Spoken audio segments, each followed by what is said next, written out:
Shri Shri Thakur Nigamanand Saraswati Paramhans देवंक Baleshwar town Saraswat संघर 40तम वार्षिक उत्सव अनुष्ठित। Shri Shri Thakur Nigamanand Saraswati Paramhans देवंक Baleshwar town Saraswat संघर 40तम वार्षिक संघाधिवेशन उत्सव बालेश्वर सहर उपकंठ कुरुड़ा पंचायत श्रीवंतपुर स्थित निगमानंद आसन मंदिर परिसर में महासमारोह अनुष्ठित हो जाइछि। 2 दिन धरी चलिथिबा एही उत्सव रे प्रथम दिवस रे अधिवास यथाविधि पालन कर बेले द्वितीय दिवस रे प्रातः प्रभाती कीर्तन रे आसन मंदिर आनंद मुखरित हो उठिला। प्रतीक्षा आवाहनी गान परे ठाकुर महाराज को षोडश उपचार रे पूजा अर्चना भोग निवेदन होम यज्ञ और मंगल आरती प्रदान कर तत्पर श्रीमद नारायणानंद सरस्वती महाराज श्रीमद भागवत गीता चंडी श्री श्री गुरु गीता पाठ करथिले। एही अवसर रे 30 जनरू ऊर्ध्व भाई और मां माने दीक्षा ग्रहण करथिले। श्रीमद नारायणानंद सरस्वती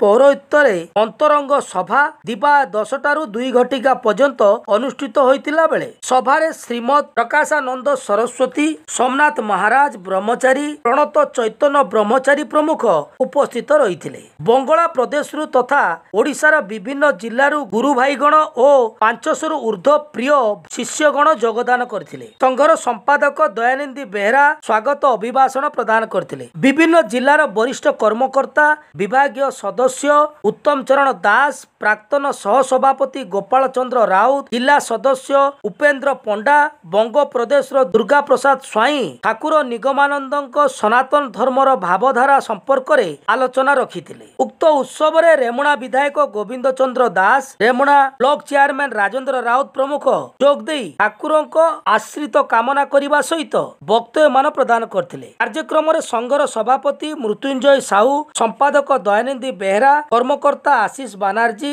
रवि रंजन जेना चंद्रशेखर स्वाई शंखचरण वर्धन शुभ्रांशु घड़ाई दिगंबर पात्र जयकृष्ण जेना बासंती घड़ाई सुजाता घड़ाई समेत बहु संख्यार कर्मकर्ता भक्तगण श्रद्धालु उपस्थित रही समस्त प्रसाद सेवन सुव्यवस्था करा जायतिला। आशीष बानार्जी बालेश्वर टाउन सारस्वत संघर जड़े सदस्य ठाकुर निगमानंद सरस्वती द्वारा प्रदर्शित यही सारस्वत संघरे विभिन्न पर्वपर्वाणी संघाधिवेशन अनुष्ठित हुए। प्रत्येक सप्ताह संघाधिवेशन अनुष्ठित हुए। एतद् भिन्न अनुबंधित संघ मानक प्रत्येक मासरे पूर्णमासिक संघ अनुष्ठित हुए एवं प्रत्येक संघर वार्षिक अधिवेशन वार्षिक उत्सव अनुष्ठित हुए। उत्सव पालन आम सनातन संस्कृतिर एक परंपरा।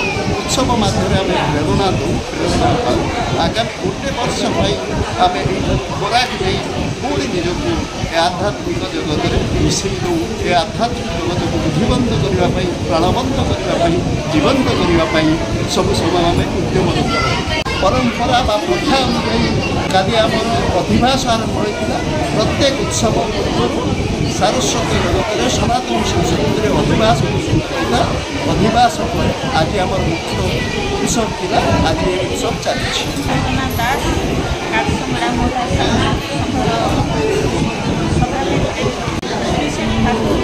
निगमानंद सरस्वती मातृजाति अधिकार नारी जाति यदि कुसंस्कार को दूर कर संस्कारित हुए समाजर प्रत्येक क्षेत्र में समाज शीर्ष में पहुँचब। ठाकुर संघ माध्यम संघ शक्तिर प्रतिष्ठा आदर्श गृहस्थ जीवन गठन भाव विनिमय द्वारा परस्पर अलक्ष्य ठाकुर भावधारा प्रचार प्रसार होता है।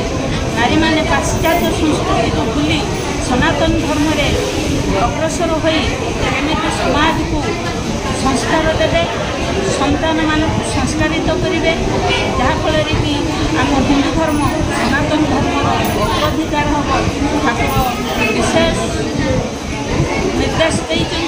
ठाकुर विशेष वही सब अनेक रही जदि जड़े नारी पढ़ से आदर्श नारी में गणा हम ये जहाँ कले सभा शेष संघर मौलिक शक्ति रही संघ मान ठाकुर तो कहीदे जहाँ संघ कर कारण से कौन सभापति परवर्ती काल में जन सभापति जन संपादक जन दरकार कैशियर जन सभापति मान भाइस प्रेसिडेंट करा पारे पर आमेंडमेंट तेणु श्री ठाकुर महाराज जो कहीदे तुमको किसी कर जाओ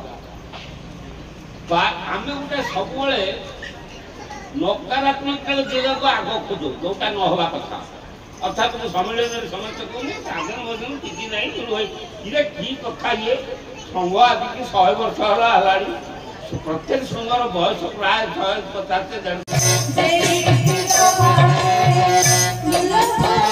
150